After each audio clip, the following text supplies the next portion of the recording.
여러분 모두 지난 주일에도 순례자의 길을 걸어가시느라 수고 많으셨습니다. 주님께서 오늘 이 아침에 새 힘과 또 한량없는 은혜를 베풀어 주시리라 믿습니다. 오늘은 성령 강림 주일이죠. 6월절로부터 50일이 지난 오순절에 성령께서 예루살렘 초대교회에 강림하셨습니다. 그로부터 2000여 년이 흐른 오늘, 그때 그곳에서 벌어진 일을 기억하고 그 의미를 깨달을 뿐만 아니라 우리도 그런 성령의 은혜와 또 성령의 능력을 경험하기를 갈망해야 하겠습니다. 왜냐하면 그렇게 갈망해야 하는, 또 갈망할 수 있는 이유가 있다면 성령께서는 어제나 오늘이나 내일이나 변함없이 그분을 기다리는 모든 자에게 임하시기 때문이지요. 성령께서 강림하시는 것은 하나님이 원하시는 것이었죠. 또 하나님께서 오랫동안 약속하신 것이기도 합니다. 자, 그렇게 말씀드릴 이유가 성경에는 굉장히 많은 기록이 되어 있습니다. 그 중에서도 예수님께서 이와 같은 사실을 우리에게 반복적으로 말씀하시죠.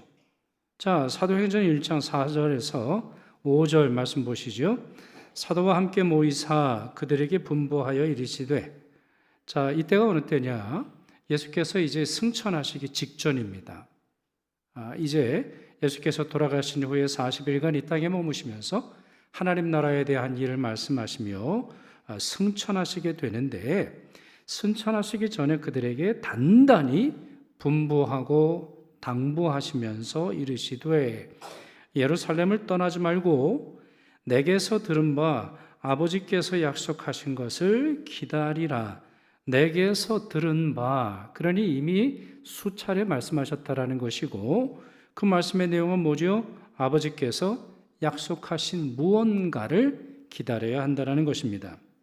바로 그것이 성령의 강림인데요. 따라서 5절, 요한은 물로 세례를 베풀었으나 너희는 몇 날이 못되어 성령으로 세례를 받으리라 하셨느니라 그랬습니다. 자, 5절은 굉장히 중요합니다. 우리 교회가 세례 요한의 제자들과 다른 중요한 차이가 여기 있습니다. 세례 요한도 유명하고 또 아주 중요한 인물입니다만 그 사람은 오직 물 세례만 가르쳤으나 예수님께서는 분명히 성령으로 세례를 받아야 한다. 성령으로 세례를 받음으로 말미암아 비로소 교회가 탄생된다. 이렇게 말씀하셨던 것이죠. 그렇습니다. 예수님께서는 분명히 성령이 오시는 것을 아버지 하나님께서 약속하신 것이라 말씀하셨습니다. 그렇기에 다시 한번 말씀을 드립니다만 사도들과 제자들은 다른 어떤 일을 하기에 앞서서, 예를 들어서 전도도 중요하고 머리 나가서 복음을 전하는 선교도 중요하고 봉사도 중요하고 사회사업도 중요하고 또 여러 찬양하는 일이나 많은 일도 중요하겠습니다만 무엇보다도 성령으로 세례를 받아라, 이렇게 말씀하셨던 것입니다. 그런 점에서 저는 이렇게 설명드릴 수 있다 생각을 하는데, 뜨거운 아궁이에 들어갈 때 비로소 진흙덩어리가 도자기가 되는 것처럼 거친 원석이 숙련된 장인의 손으로 빚어지고 깎여짐으로 말미암아 아름다운 보석으로 다듬어지는 것처럼 메마른 땅이 단비에 젖어 생명력 넘치는 옥토가 되는 것처럼 그리스도인이 되고자 한다면 반드시 성령으로 충만해져야 합니다. 성령의 세례를 받지 않고는 예수를 주라 고백할 수 없고, 성령의 능력이 없이는 우리의 기도는 미약할 뿐만 아니라 성령이 도와주지 않으시면 우리는 성경의 한 절도 그 의미를 제대로 깨닫지 못할 것입니다. 자, 그러한 사례, 이와 같은 성령으로 말미암아 변화된 사례가 성경에는 많이 있는데요. 그 중에 한 사람이 베드로가 아닐까 싶습니다. 여러분, 오즈의 마법사라고 하는 동화책 아십니까? 오즈의 마법사, 영화로도 여러 번 만들어졌고 또 애니메이션도 있지 않습니까? 주인공은 도로시라고 하는 여자아이인데 함께 3명의 친구들이 이제 에메랄드실이라고 하는 곳으로 가게 되는 이야기죠. 지혜를 갈망하는 허수아비, 마음을 얻고자 하는 양철나무꾼, 그리고 용기를 원하는 사자가 등장을 합니다. 제가 얼마 전에 이 동화책을 서점에 가서 구입하여 읽으면서 이 네 인물들은 성령 받지 못한 그리스도인들의 모습을 잘 표현한다고 생각을 해요. 성령 받지 못하면 이 모양이 되는 거예요. 지혜가 없어요. 마음의 담대함이 없어요. 마음의 감동이 없어요. 뭔가를 하기는 하고 예수를 믿는 것처럼 보이긴 하는데 그 안에 생수의 강이 흐르지도 않을 뿐만 아니라 신앙의 기쁨을 전혀 느끼지 못하는데 이 캐릭터들이 그런 것을 볼 수 있다고 하는 것이죠. 더 나아가서 이 오즈의 마법사가 살고 있는 에메랄드 3라든가 아니면 모든 소원을 들어준다고 주장하는 이 마법사의 행동을 보면 마치 자신이 성령의 능력을 가지고 있는 것처럼 행세하는 거짓된 예언자의 모습을 상징하지 않나 이런 생각을 해 보았습니다. 자, 이 중에 사자가 등장합니다. 덩치가 크지요. 으르렁 하면은 크고 무서운 소리를 냅니다만 실제로는 겁쟁입니다. 두려움투성이에요. 두려움 때문에 아무것도 할 수 없다 이런 생각을 가지고 있었죠. 하지만 여행을 하면 할수록 조금씩 바뀝니다.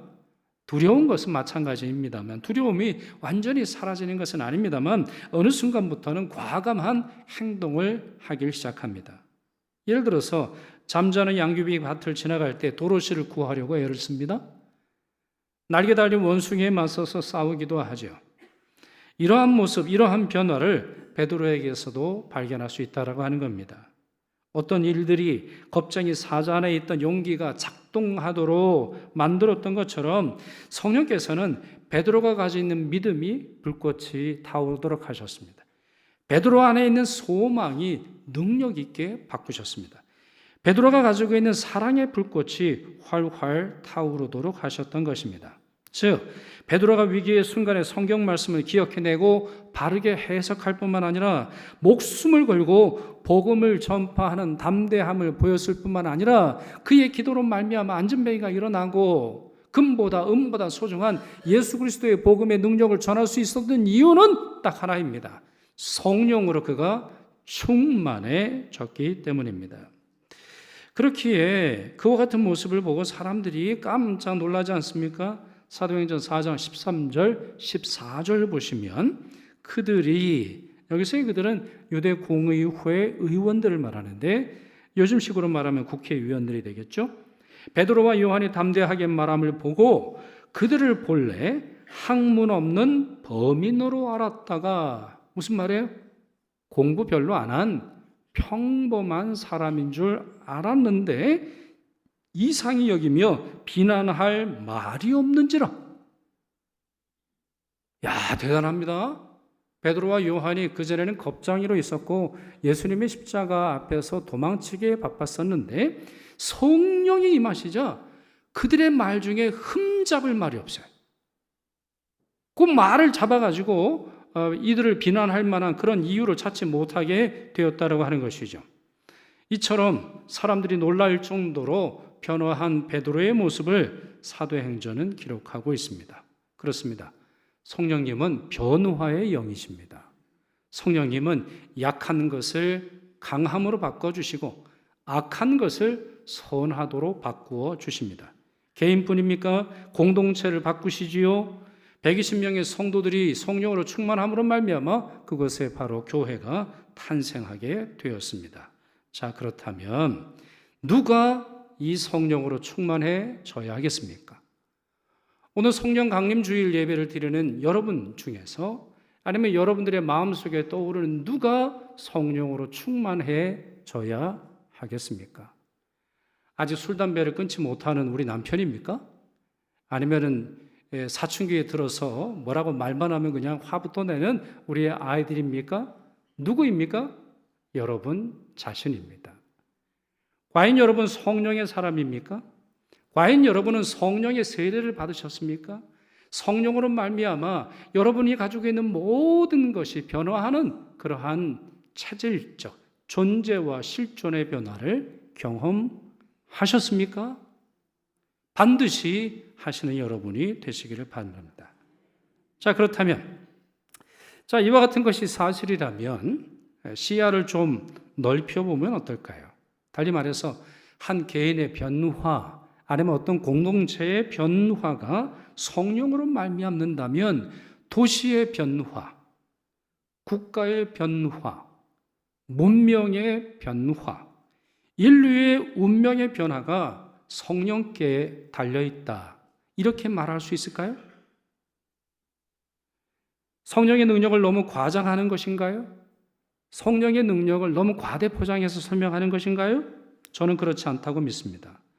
그리고 그 사실을 바벨탑 사건과 성령 강림의 사건을 비교해 보면서 구체적으로 확인할 수 있으며, 바로 그렇기에 사도행전 2장 바로 성령 강림 사건을 우리에게 상세히 알려준다. 저는 그렇게 생각합니다. 창세기 11장 인류 역사에서 가장 어둡고 가장 교만한 때의 일을 기록하고 있습니다. 바로 바벨탑 사건인데요. 신할 평지에 모인 사람들이 이렇게 말하고 이렇게 행동했습니다. 서로 말하되 자, 벽돌을 만들어 견고히 굽자 하고 이에 벽돌로 돌을 대신하며 역청으로 진흙을 대신하고. 자, 이때에 고층 건물을 건설할 수 있을 만한 기술을 찾아낸 걸로 보입니다. 여러분 한번 질문 드려볼까요? 저희는 이제 철근 콘크리트 시대를 살고 있어요. 콘크리트 또 그 안에 우리 철근을 넣어서 견고한 건물을 세울 수 있는 그런 시대를 살아가고 있단 말이에요. 콘크리트가 수명이 얼마나 됩니까? 콘크리트가 많은 분들에 의해서 100년 정도 간다 이렇게 말합니다. 그런데 여러분, 예전에 고대의 건물들을 생각해 보세요. 로마에 세워져 있는 콜로세움 몇 년이나 세워져 있어요? 2000년이 넘어요. 아니면 스페인이라든가 유럽 곳곳에 있는 로마 사람들이 만들어 놓은 수로를 보세요. 좁다란 그러한 다리 모양이 있고 위에 수로를 만들어서 먼 곳에서 물을 끌어내리는, 올린다기보다 내리는 거죠. 그러한 기술을 생각해 보십시오. 이미 그때 바닷물과 그리고 화산재를 섞어서 아주 고도의 기술을 통해서 수천 년이 가는 그러한 콘크리트 기술이 개발이 됩니다. 이때도 역시 마찬가지일 거예요. 고도의 기술이 발달했습니다. 그러면서 또 말하되 자, 성읍과 탑을 건설하여 그 탑 꼭대기를 하늘에 닿게 하여 우리의 이름을 내고 온 지면에 흩어짐을 면하자 이렇게 말했습니다. 자, 이들의 행동의 동기는 명확합니다. 그리고 그 동기를 이루는 방법은 구체적입니다. 자신들의 힘으로 하늘에 닿으려 했고 자신들의 이름을 높이려 했고, 그렇게 하기 위해서 마천루처럼 높은 건물을 건설하는 것이었습니다. 여기서 우리는 인간의 뿌리 깊은 욕망 두 가지를 발견할 수 있다고 생각을 해요. 첫째, 자신의 이름을 내고자 하는 욕망입니다. 내 이름을 내고자 하는 욕망, 나를 드러내고자 하는 욕망, 사람들의 박수갈채를 받고자 하는 욕망, 사람들의 인정을 받으려고 하는 욕망, 바로 이것이 첫 번째죠. 두 번째 욕망은 무엇입니까? 이들이 함께 모여 집단을 구성한다라는 것이죠. 집단주의적인 욕망, 욕망에 들끓은 사람들이 모였을 때 하나님께서 진노하실 만한 일들이 발생한다라고 하는 것입니다. 하나님께서는 노아에게 생육하고 번성하여 땅에 충만하라 명령하셨습니다. 그러나 이들은 흩어짐을 싫어했고 한 곳에 모여 살려 했습니다. 이와 같은 실수와 이와 같은 문제가 하나님의 사람들에게도 얼마나 많이 자주 발생합니까? 초대교회의 예를 들어보죠. 초대교회를 향해서 주님께서 말씀하신 게 뭐예요? 너희에게 성령이 임하시면 너희가 예루살렘과 유대와 사마리아와 땅끝까지 이르러 내 증인이 되리라 말씀하셨으나 그들은 나가지 않았습니다. 예루살렘에 머물러 있었어요. 성령으로 말미암아 일어난 부흥을 누리고 즐거워할 뿐, 그리고 그 교회, 성령이 임한 교회라고 하는 그 간판을 자랑스러워할 뿐 세상으로 흩어지지 않는 제자들의 모습을 볼 수 있다라고 하는 것이죠. 이와 같은 욕망이 들끓은 곳이 어디입니까? 바로 바벨탑입니다. 하나님의 주권을 인정하지 않습니다. 자신들의 뜻대로 살려고 하는 교만의 모습을 보이고 있습니다. 그리고 하나님의 이름이 아닌 자기의 이름에 만족하는 그런 행동을 보이고 있죠. 그 결과 하나님께서 이들을 심판하십니다. 여러분이 잘 아시는 것처럼 언어를 혼잡하게 하시고 서로 알아듣지 못하도록 하신 것입니다. 아마 이런 일이 벌어졌으리라 생각하는데, 자, 위에서 아래에 있는 사람들에게 이제 요구하겠죠. 여보시오, 벽돌을 좀 날라주시오. 근데 밑에서 뭐라 그래요?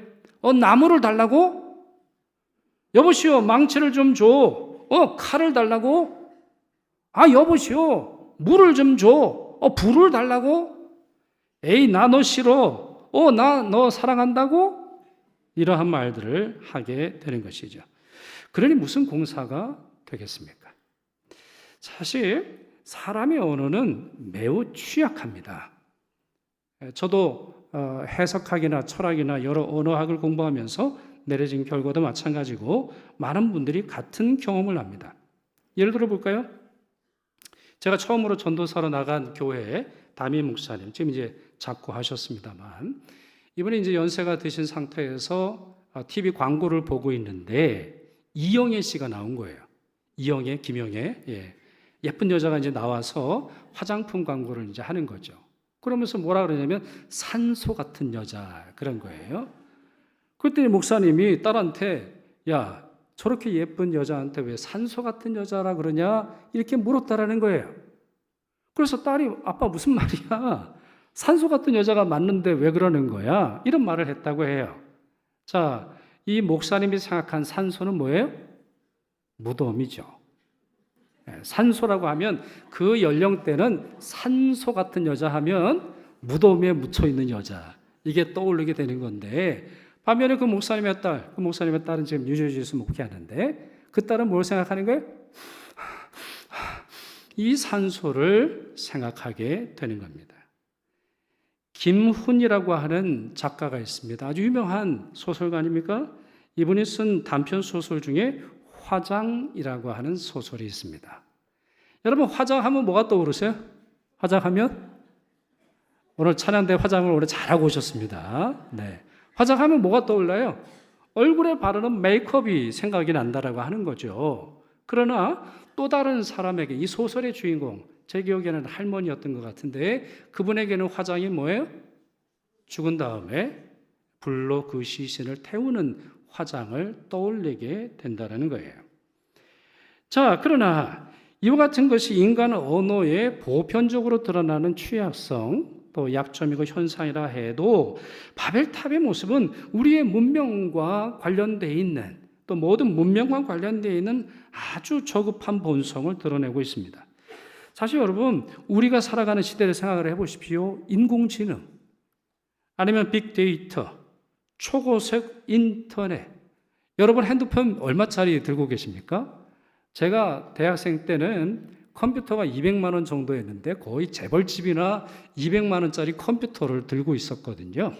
그리고 저는 재벌집이 아닙니다만 저희 사촌 형이 카이스트 출신이라서 정말 좋은, 소위 말해 하드가 달려있는, 하드, 먹는 하드 말고요. 네, 컴퓨터에 들어가는 하드라는 게 있습니다. 그전에 플로피 디스크를 넣었다가 뺐다가 이랬는데 저는 데이터를 저장할 수 있는 하드가 있는 컴퓨터를 사용하고 있었는데, 그때에 비해서 얼마나 우리가 대단합니까? 이제는 핸드폰도 그때의 일보다 훨씬 더 많은 일을 할 수 있는 시절이 되었습니다. 이제는 그래서 이 시대를 향해서 Connect Society 이렇게 부르죠. 연결 사회다. 서로 연결되어 있는 사회다. 이렇게 말합니다. 하지만 얼마나 우리의 단절이 깊습니까? 이 사회적 분열이 얼마나 심합니까? 많은 사람들이 얼마나 많이 외로워하고 있습니까? 얼마나 많은 사람들이 소외감에서 고통을 느끼고 있습니까?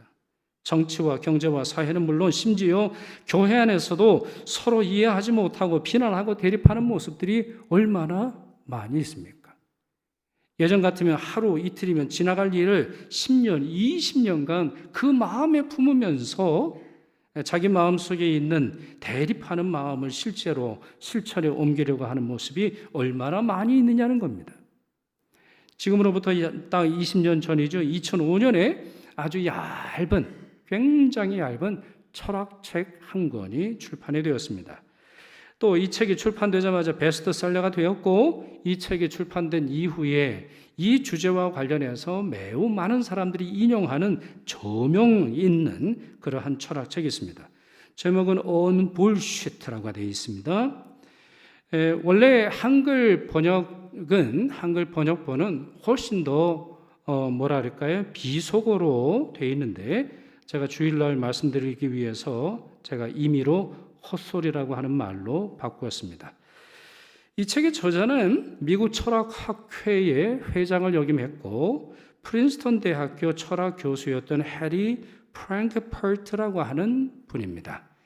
이 분야에서 세계적으로 가장 저명한 분인데 그분의 책의 첫 페이지에 이런 문장이 있습니다. 우리 문화에서 가장 눈에 띄는 특징 가운데 하나는 헛소리가 너무도 만연하다는 사실이다. 모든 이가 이것을 알고 있다.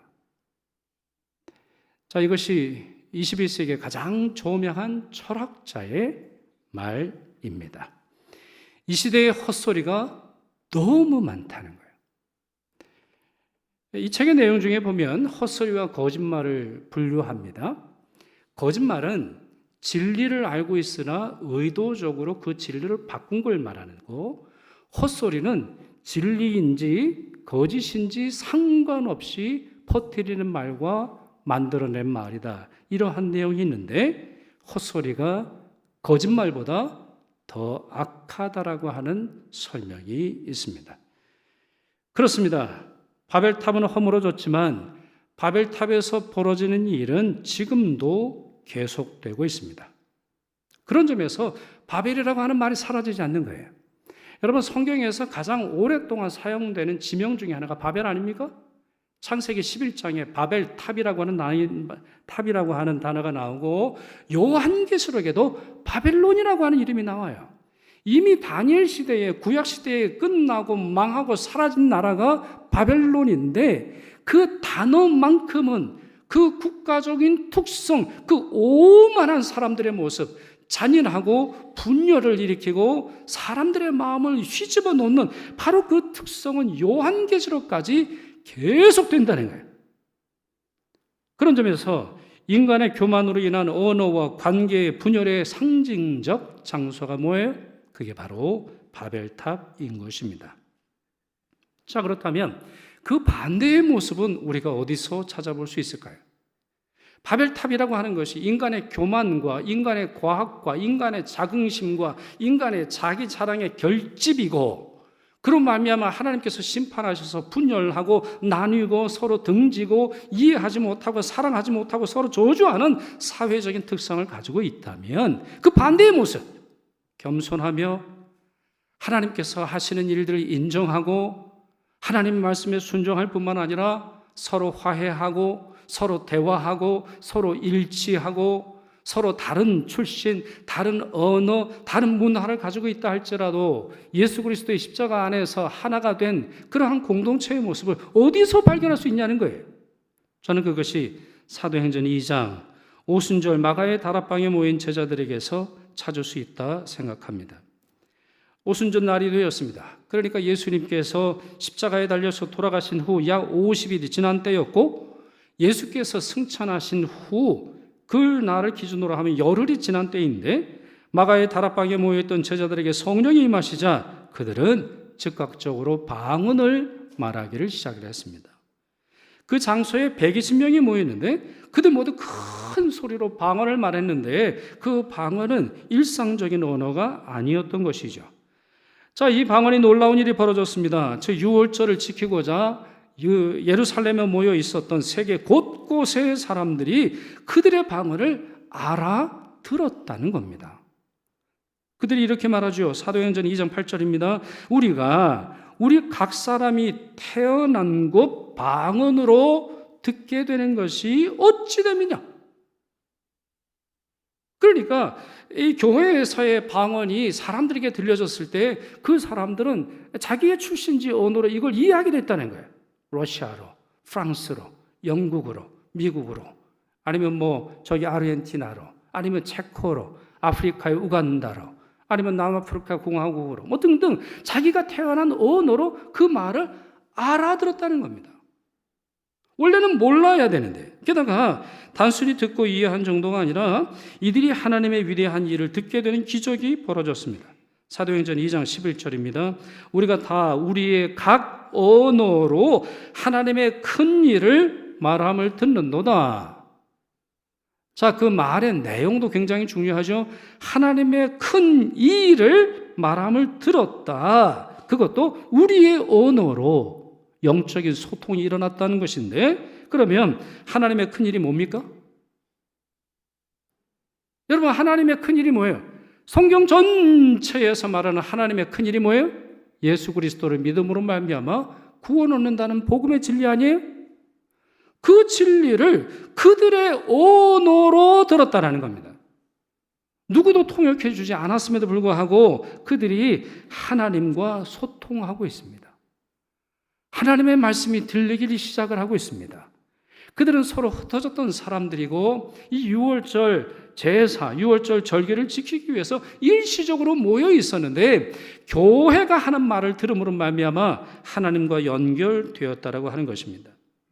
이런 모습은 마치 서로 다른 악기 연주자들과 합창대원들이 한 지휘자의 지휘 아래에서 아름다운 화음을 만들어내는 오케스트라 합창단의 연주나 거대한 파도나 물보라를 일으키는 바다를 보면서 자연이 주는 아름다움과 그 자연을 창조하신 하나님의 섭리를 찬양하고 감사하는 것에 비유할 수 있겠습니다. 120명의 방언은 집단적이었으나 혼잡하지 않았고 그렇게 세계인들이 자기 언어로 듣게 된 것입니다. 이 일을 두고 많은 신학자들이 설명하는 것이 있습니다. 사도행전 2장 성령의 강림 사건은 창세기 11장 바벨탑 사건의 역전이다. 시대가 달라졌다는 거예요. 사람들이 서로 헤어지고 갈등을 일으키고 분열되는 그 세상이 이제 성령의 강림으로 말미암아 하나님 안에서 모이고 하나님의 말씀을 듣게 되고 그들의 마음이 서로 소통하며 하나가 될 수 있는 시대적 변화가 일어났다. 이렇게 설명하는 것입니다. 그렇습니다. 성령님은 분열의 영이 아닙니다. 성령님은 무질서의 영이 아닙니다. 성령님은 혼란을 싫어하십니다. 성령님은 각 사람과 각 사람을 소통시키시며 사람들로 하여금 하나님의 위대함을 알고 경배하도록 하십니다. 그렇기에 우리는 바벨탑과 교회는 서로 정반대의 모습을 하고 있고 서로 대척점에 세워졌다는 것을 이해할 수 있습니다. 바벨탑에서 모인 사람들은 자신을 높이고자 했고 그들의 언어가 혼잡해져 사람이 흩어졌지만 오순절 성령으로 충만해진 그리스도인들은 세상에 흩어져 살던 사람들로 하여금 자기 언어로 하나님의 큰 일을 듣는 기적을 경험하도록 했던 것입니다. 그런 점에서 여러분 이렇게 말할 수 있지 않을까요? 교회와 바벨탑은 서로 섞일 수 없는 세계입니다.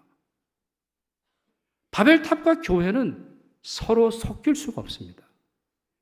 교회가 바벨탑처럼 된다고 한다면 달리 말해서 간파는 교회이지만 바벨탑처럼 서로의 이름을 드러내려 하고 서로 소통하지 않으며 하나님의 위대한 일을 말하지 않고 그저 사람들의 헛소리만 떠돌아다닌다면 그곳에 성령이 거하시지 않는다 말해도 결코 과장된 것이 아니라는 말입니다. 교회는 결코 바벨탑이 될 수 없으며 바벨탑은 결코 교회가 될 수 없는 것입니다. 그러나 아쉽게도 우리는 우리 주변에 우후죽순처럼 세워지는 바벨탑들을 보게 됩니다. 개인의 명예, 개인의 성공을 위해서 혹은 특정 집단의 이익을 위해서 하나님 없이 자신들의 힘을 과시하려는 모습들이 세상 곳곳에서 발견됩니다. 또한 교인들의 카톡을 열어보면 말씀이 서로 전달되는 것이 아니라 찬양이 전달되는 것이 아니라 어떻게 하든지 하나님의 말씀을 전하고 세상으로 나아가서 주님의 말씀을 전하고자 서로 촉구하고 격려하고 함께 모이는 것이 아니라 세상의 헛된 잡동사내와 같은 말들이 카톡을 채우고 있는 것이 교인들의 삶의 현실 아닙니까? 이러한 모습들은 결코 우리를 하나 되지 못하게 할 것입니다. 결국 서로를 이해하지 못하게 하고 오해하고 분열하고 갈등하게 만들며 내 편이 아닌 남 편이라고 서로 오해하도록 만듭니다. 그 결과는 언제나 혼란과 파괴뿐이죠. 이러한 세상을 변화시키는 주역은 성령의 사람들입니다. 바벨탑에 있는 사람들이 일체를 말하지만 실상은 분열을 조장하여 자기의 유익을 챙기는 것이 우리가 얼마나 많이 보는 우리 사회의 현실입니까? 성령님은 하나님의 백성들에게 임하시며 서로 사랑하고 섬기며 용서하고 이해할 수 있는 마음을 주신다 믿습니다. 그렇기에 사랑하는 여러분, 성령 강림주의를 맞이하여 다시 한번 우리 자신과 가정과 교회와 민족을 돌아봐야 하겠습니다. 혹시 우리 안에 바벨탑을 쌓으려는 교만한 마음은 없습니까? 응암교회라고 하는 이 이름으로 만족하지 않고 내 이름이 꼭 드러나야 하겠습니까? 내 위치가 꼭 확보가 돼야 되겠습니까? 내 주장만 내세우고 다른 사람의 의견을 무시하려 했던 것은 없습니까? 우리 교회 안에 분열의 씨앗을 심는 행동은 없습니까? 우리 교회 안에서 뭔가 요구하고 뭔가 말하려면 10년, 20년간 교회를 다녀야 하고 그 사이에는 아무 말도 못하고 그저 잠잠히 있는 것이 옳은 겁니까? 내 방법대로 해야 한다는 고집, 저 사람은 나와 다르다라고 하는 배타적인 마음은 교회의 마음입니까? 아니면 바벨탑의 마음입니까? 성령께서 우리에게 강림하시기를 소망합니다. 먼저는 내 자신이 변화되도록 하시고 더 나아가 이 땅의 바벨탑에서 사람들을 구출해내며 구원과 생명과 일치와 화해와 용서와 주님께서 주시는 사랑의 길로 이끄는 능력으로 충만해지리라 믿습니다. 기도하겠습니다. 사랑과 자비가 무한하신 하나님, 저희 삶의 소망이 오직 주님께 있음을 고백하오며 저희에게 하늘의 위로와 땅의 양식을 공급하사 은혜의 길을 따라 살아가게 하시니 찬양과 감사를 올려드립니다. 성령의 강림과 성령의 내주를 약속하신 하나님, 저희 안에, 저희 몸에, 저희 정신에 새로운 영의 역사가 일어나게 하옵시며 거룩한 질서와 능력을 따라 저희 삶을 살아가도록 도와주옵소서. 또한 바벨탑 같은 세상을 평화와 일치의 세상으로 바꾸어갈 힘과 지혜와 능력을 허락하여 주옵소서. 영원한 중보자이신 예수 그리스도의 이름으로 기도드리옵나이다. 아멘.